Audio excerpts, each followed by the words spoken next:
আমি গিয়েছিলাম ধাবাতে ওদের খাবার ট্রাই করতে, বাট ওখানে যেয়ে না আমি পতেঙ্গা পয়েন্টের খাবার অর্ডার করে দিই। ওদের মালিক সেম হওয়ার কারণে ওরা আমাকে অ্যালাউ করে খাবারগুলো অর্ডার করতে। যাই হোক, যেখানে আমি ফার্স্টে অর্ডার করেছিলাম ওদের ওই কাঁকড়া ভুনাটা, যেটার দাম ছিল আপনার 160 টাকা, এবং কাঁকড়া ভুনাটা বেশ ভালোই মজা ছিল এবং অনেক ফ্রেশ ছিল। কাঁকড়াটা বেশ ভালোই নরম ছিল। সাথে আমি অর্ডার করেছিলাম লুচি।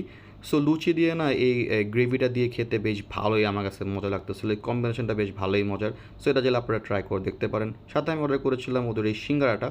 এটা ছিল কলিজা সিঙ্গারার দাম ছিল আপনার 75 টাকা। সাথে এটা মনে হয় 5 থেকে 6 পিস আপনারা পেয়ে যাবেন, এবং এটা বেশ ভালোই মজা ছিল। এবং আমি ধাবাতে যে জন্য গিয়েছিলাম সেটা ছিল ওদের এই চিকেন টিক্কা মশলা ট্রাই করতে, যেটা দাম ছিল আপনার 510 টাকা। দামটা একটু বেশি হলেও কিন্তু ওদের অ্যামাউন্ট ভালোই দেয়, যেটা আপনার দুজনের জন্য এনাফ। সাথে ছিল আমার পরোটা দিয়ে খেতে এটা ভালোই মজা লাগতেছিল ভাই। এবং ফাইনালি যেটা আমি অর্ডার করি ওদের এই লাস্সিটা, যেটার দাম ছিল আপনার 85 টাকা।